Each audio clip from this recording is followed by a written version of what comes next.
Hey everyone, welcome to Founders 365 with me, Stephen Haggerty. Today I'm joined by Brett Wigdortz. I've probably ballsed up your surname, I'm sorry. Oh, thumbs up. I'm good. I'm good. How are you today, Brett? Good. I'm really good. Thanks. Good man. Thank you so much for being on the show. I'm so excited to have you on just because of your background, what you've accomplished. It's just impressive, really. Let's face it. You've done a lot and you've changed a lot of lives, really. Thanks. That's nice to hear. Thank you. Put you on the spot there. Put you It on the was spot. good to wake up to But hear that from my right mom now, and from obviously, you. no one who's listening, a few people might have heard of you, but other people wouldn't. So, for the listeners, for the viewers, can you just fill in who you are, what you've done, and we can go from there? Sure. Well, I was a management consultant for a bit, and then about 18 years ago now, I started a charity called Teach First. And the whole point of Teach First was to help close the education gap between wealthier children and children from lower income backgrounds by building a whole leadership group of great people who would really focus on the needs of these young people, of the children in low income backgrounds. So maybe a lot of your listeners would have heard of Teach First. It grew to become the largest graduate recruiter in the UK. We're the largest recruiter at most Russell Group universities, at Oxford, Cambridge, at lots of great universities, as well as a lot of my mid-career people joining Teach First. And it helped spin off a number of other charities like Police Now, Frontline, which works with social work, Unlocked, which works with prison officers. And it's really a whole new way of giving into society and making a difference in people's lives. And then about 12 years ago, I co-founded Teach for All, which is now a global network. And me and the founder of Teach for America created an American charity, created this network, which is now in 52 countries. The newest country last week was Sierra Leone that started a program. It's all over Europe and Latin America and Africa and everywhere in Asia. And I spent about a fifth of my time or a quarter of my time as for a while I was deputy CEO there, and then I was helping get this program started in countries all over the world, which was great. Um, and then I stepped down from both roles about 2 years ago at our 15th anniversary, and I'm still honorary whatever of Teach First, and I stay involved in different ways, give speeches. But I decided to do something new after 15 years, and my two roles now is I'm non-exec chair of National Citizen Service, which is a big government paid for scheme to help teenagers, social cohesion and social mobility. And then the big thing is I have a startup called Tiney, and Tiney we're trying to radically change early years. From what I saw during my time at Teach First, I visited hundreds and hundreds of schools all over the world, and the truth is, young children don't get what they need. We know Mm-hmm. from brain development science that under six is such an important time. Uh, Children aren't getting good early years education for the most part. It's not working for parents, as I'm a parent of three children I know and others know, and it's not working for practitioners, that nursery workers and people who care for small kids, it's just not working for them right now, and it needs to be changed and disrupted, and we need a new way of looking at that whole model. And how is Tiny going to do that?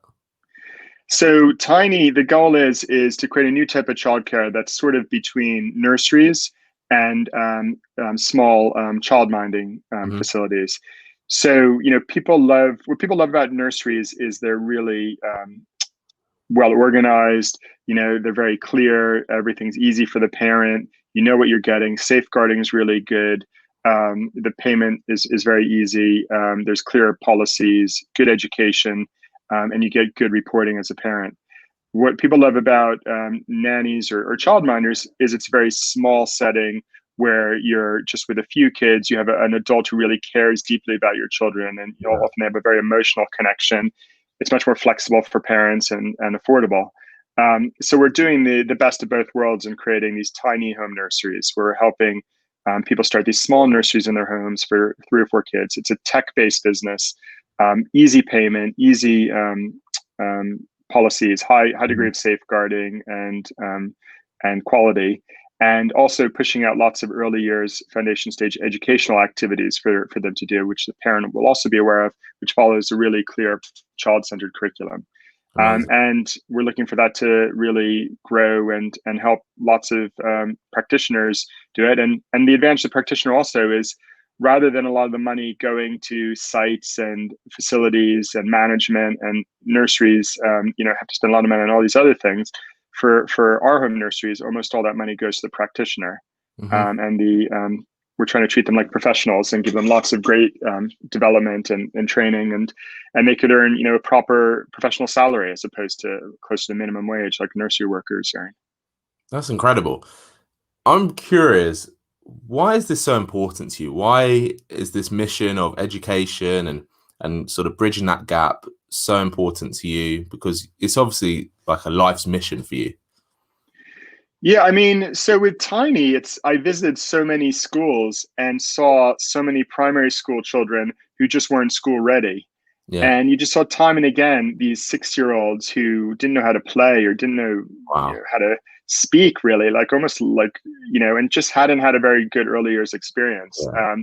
And you just realize how important it is that they have a real playful learning experience when they're young. I just think there's so much science behind it, and I saw that firsthand. I started with Teach First. To me, my family are teachers. My mom's a teacher, my brother, and most of my family. So I always understood the importance of education. When I was starting on Teach First, I visited a number of schools, and I think in 2002 visited some schools in London where I just felt this is so unfair. It's like at that point I was thinking this is basically a civil rights issue, that so many children in these schools I were visiting were obviously not getting an education they Mm-hmm. needed to be successful. Were being let down by the adults around them. Were being kind of screwed the rest of their life because Wow. they weren't getting the quality of teaching and schools they That needed. must have been so frustrating to see as well. It's really frustrating. And to me, it's like such a natural belief that every child deserves a great education. Like, Yeah. how can you not believe that? And how can society not provide every child a great education? That seems crucial. It seems like the bare bones of at least society what we can provide. Yes, yeah.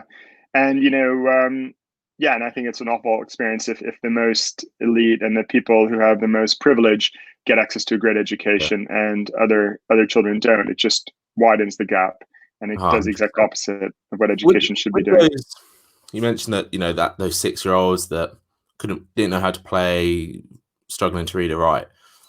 With Tiney, how do you get in front? Because obviously it's sort of the parent guardian people that you're selling to and is becoming aware of it. The 6-year-old doesn't come home and be like, "Hey, mum, have you seen Tiny.co?" Sadly, but how do you get in front of them? Because it almost sounds like why aren't they already doing that? Why aren't they already seeing that their 6-year-old child is struggling to play, struggling to read or write when all of their friends can and ahead of them? Yeah. And even like some 5-year-olds, in some classes, even struggling to have a conversation because they Yeah. have so little experience having conversations with adults. So I think, first of all, for a parent's point of view, I have 3 children, and it is really hard. There's not a massive selection of early years options out there that are affordable for parents. Mhm. So often you get what you can take. You take what you can get, whether it's a relative or people, piece things together. And so I think currently it's a very supply constrained market. Like Mhm. there's massive demand from parents, but not enough supply. What we're seeing is our nurseries are basically finding their own demand very quickly. Like Yeah. they're opening up and they're filling up very quickly with very limited support from us because there's so many parents nearby who want that sort of help for their kids.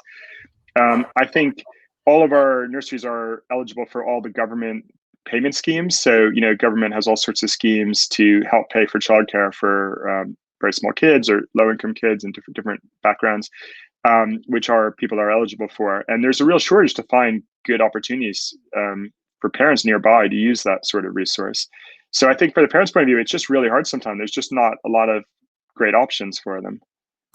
Hence, you're bridging the gap.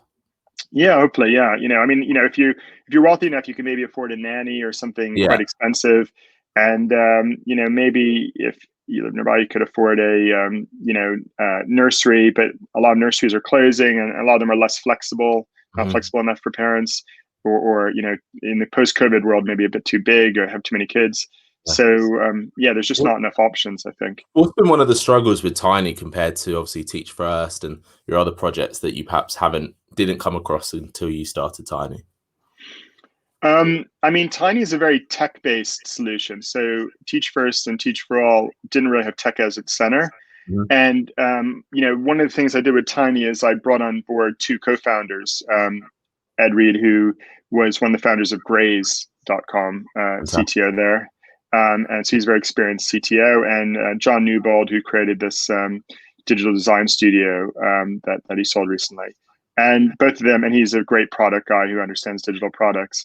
So, what's good is like they have a huge amount of expertise there, which I don't have. And I've been learning the last few years, like even the tools we use, and this is all new world for me. But definitely what we're trying to build has tech in its center. And I think, the big mistake I was made at Teach First, whenever we try to use, I think in 2002, we were kind of tech centered in that we had people apply online, I remember, and that was a big deal in 2002. But then we slowly fell behind until by the end, we were way behind anyone. Yeah. And whenever we try to do a big tech project, it's just really hard. And I think I never really understood the importance of product managers and just what you need to get some of these projects over the line. It's one of those things as well with tech. It just moves so quickly that if you're not on the ball, like you said, 2002, you doing something online was innovative. Now imagine you doing that now. It's like, yeah, dude, so what? Yeah. You've really got to be that famous word in the tech industry. You got to be disruptive. You got to do something a bit different. How about working with co-founders then? Because Teach First, obviously, different sort of setup, different sort of co-founders, different people around you. How is it working with co-founders that one of the co-founders of Graze and another brand product guy? How is it that relationship changes for you? And do you think that's a benefit for yourself on a personal level? To me, it's totally been a benefit. I knew I couldn't do this on my own. And I just knew I couldn't make it successful on my own because I didn't have the expertise. So finding Ed and John were really important to make this successful. I think the main thing is we spent a lot of time talking early on to get people who are vision aligned and values aligned. Yeah. And certainly, when hiring a Teach First and hiring Tiny, I'm a big believer, and you have to be aligned on both those things. You have to be really clearly values aligned. Agreed. And really clearly vision aligned. And so we spent a lot of time talking when we started, and I probably met with like 30 or 40 potential CTO candidates or maybe more before I met Ed. And I thought, okay, here's a guy who is definitely, felt very values aligned with what I was hoping our values would be, and seemed very excited about the vision of what we were trying to achieve.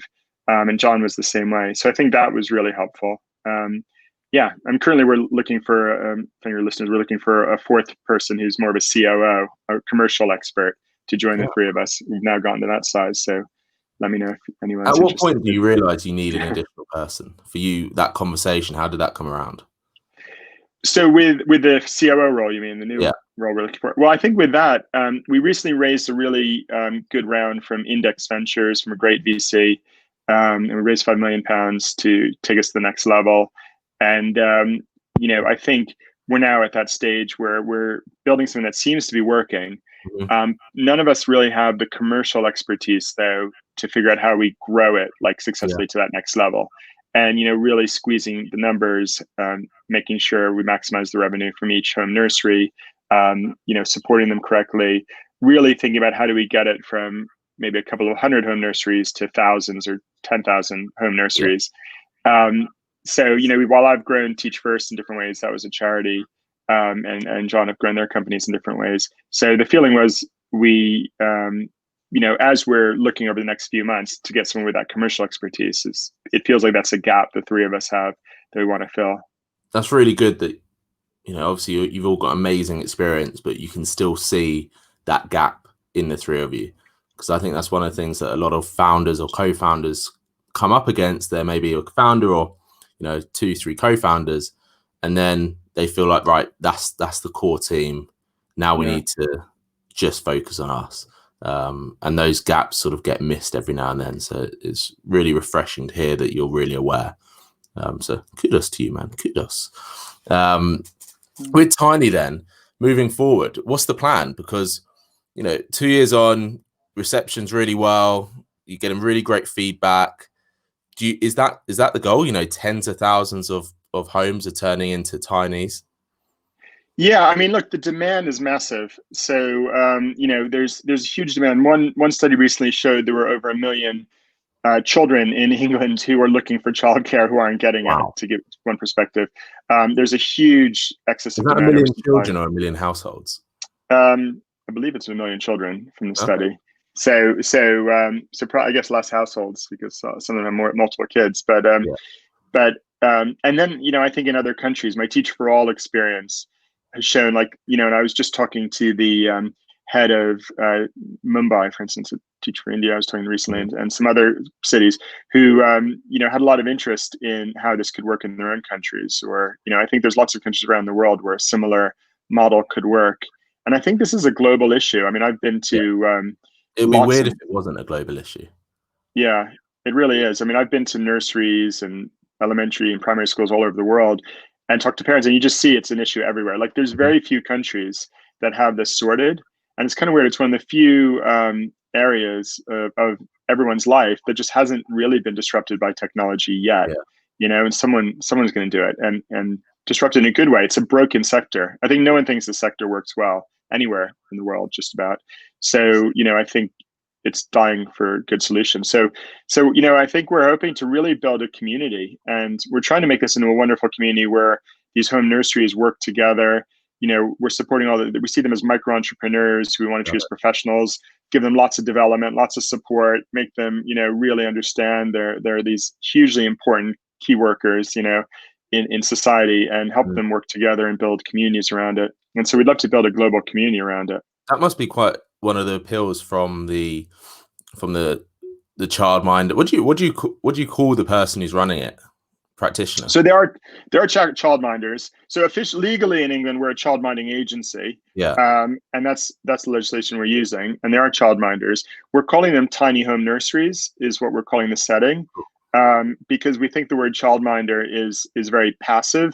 And I think many parents don't understand childminders follow the early years foundation stage curriculum. So they do have education requirements. It's not babysitting. It's, the standards, the safeguarding, the checks are massive. I mean, I can go into detail about just series of checks that their families, everything you could possibly imagine, local authority checks, GP checks, we go through with everyone in their family. So it's not like just a babysitter or a nanny. I mean, these are proper professional individuals who go through a lot and actually have to follow a real curriculum. And we think a lot.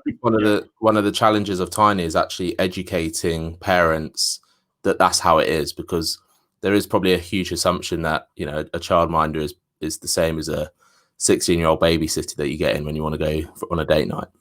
Yeah, absolutely. Which is why we want to call, we're calling them home nurseries and trying to change the perspective. And also, I mean, with our tech, we're making it more of a nursery. So the parents get a much more professional experience and, really know what's going on each day. Easy payment, they get just lots of records. It's much more like a nursery experience for them. And we just, want everyone to be treated that way. Exactly. You mentioned about expanding. At what level do you anticipate that you have to get to in the UK for you to go, okay, let's expand to another country? Have you got a number in mind? Well, we want to prove the model in the UK. I mean, we'd like to, at least get over 1,000 nurseries, I would say, up and running and working together.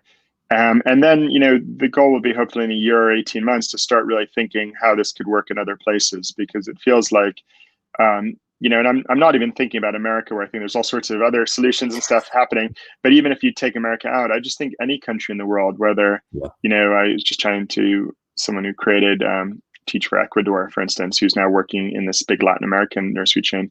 Latin America, Australia, like there's many countries around the world where parents are looking for some sort of solution like this that's professional and easy, and that I think meets the need. Fits somewhere between the very informal, having your children taken care of by the person down the road or your grandma or an aunt or something, and the very, very expensive high-end nurseries which exist. And I think there's a space in the middle for something like this. Oh, I totally agree. Has COVID had an impact on anything? Because obviously moving forward, we spoke very briefly before we went live, but moving forward, people are changing their working environment. More people are working from home. Is the need for childcare at that level still there? Well, I mean, we're in the middle of it, so it's like really hard to say. I was talking to someone this morning, who's doing another piece of work with children, and I think it's going to be, I guess, a year or two or three before we all know what's happening, I guess. My sense is, on the one hand, first of all, we've seen a lot more people apply to open these home nurseries. The top of the funnel applications have just shot through the roof. It's been like 4 or 5 times as much as it was pre-COVID. So we think a lot of people are now more comfortable working from home, and maybe are looking for jobs, or maybe there are other jobs they're struggling with, more comfortable taking care of their children, and people are seeing that this is a possibility. So that in some ways is good for this model. And then I think, maybe parents will actually really even more want their children to be in much more of a bubble of like 3 or 4 kids, as opposed to a 30, 40 kid nursery, True. Yeah. And the advantage of this is that they will be with a few kids with an adult who really cares for them, as opposed to a much more larger institution. It's like you said, it's that we're still in that huge unknown. But I guess even if people are working from home, that they still don't want their kid jumping on a Zoom with them, or they've still got to focus on the work in hand. Yeah, I mean, childcare is one of these eternal needs, right? I mean, I have to think that's something people always need. If one thing I've seen over the last few weeks, my 2 eldest kids, my youngest child has done stuff. My 2 elder kids, who are like 12 and 14, it's pretty hard to get work done even with the 2 of them at home. So yeah, you need to get them working for you. That's the trick. Yeah. I send them to the post office or try to get them to do different tasks. Fantastic. With Tiney in particular, then, can you foresee any challenges on your growth? Because at the moment it sounds really good. You're getting a really great reception from people that want to start centres, and those centres are getting filled up, which is obviously the hardest part, I suspect. But any roadblocks that you can foresee ahead? I mean, it's all about execution, I think. And I mean, my experience with Teach First and Teach for All is, and I think probably most entrepreneurs, whenever I listen to any great entrepreneur, it's always more execution than the idea, isn't it? Like, you can come up with all sorts of ideas, and execution is really hard. I think, like, for instance, getting one of these nurseries up and running, people have to go through lots of checks, lots of training. We're trying to put most of that online through apps, trying to find different creative ways to make it quick.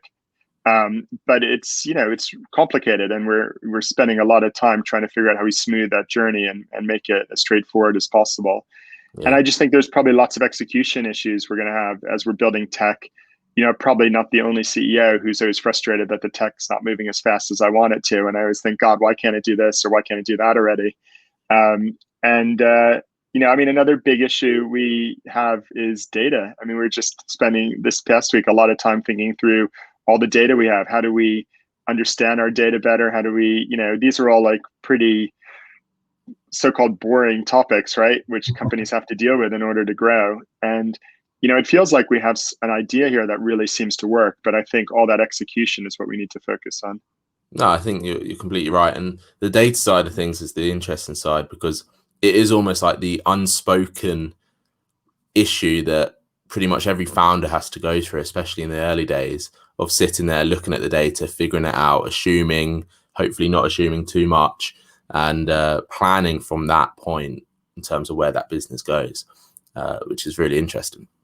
One of my final questions to you, Brett, is if someone you knew, let's say fellow founder, was going through some huge growth in their business, from your experience, what would be some of the things that they need to be looking out for as a founder themselves to aid the growth of the business?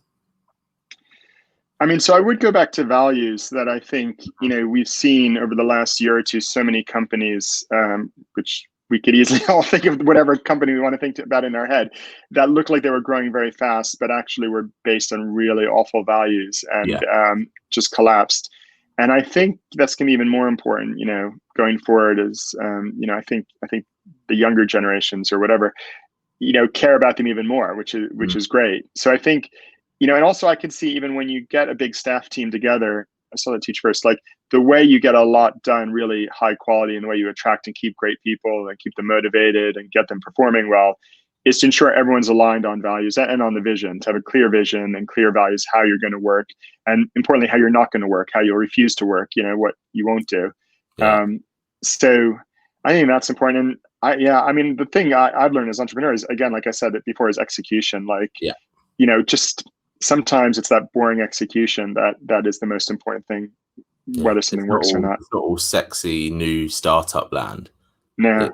Sometimes the execution implementation is the only way to get anything done, but it's also the only way to see if what you're doing works. I think there's a lot of founders spend not a lot of time, but probably too much time on the planning stage and the prediction stage without actually doing anything, whereas actually execution brings education. And that's the only way as a business owner, no matter what size you are, you will find out information to grow and learn. Absolutely. So I completely agree with that. Brett, final question. How can people find out more about Tiney Co? Great. Well, just our website is tiney.co, and come onto our website. And my Twitter handle is Wigdortz, Wigdortz. Love it. Brett, thank you so much for coming on Founders 365. I'm really looking forward to just seeing what this next project of tiney.co really does. And like I said before, I have zero doubt that you're going to make it a huge success. And thanks. I hope you're right. Thanks very much. Prove me right. It's been a pleasure. Thank you so much, everyone, for listening and watching. This has been Founders 365. Thanks.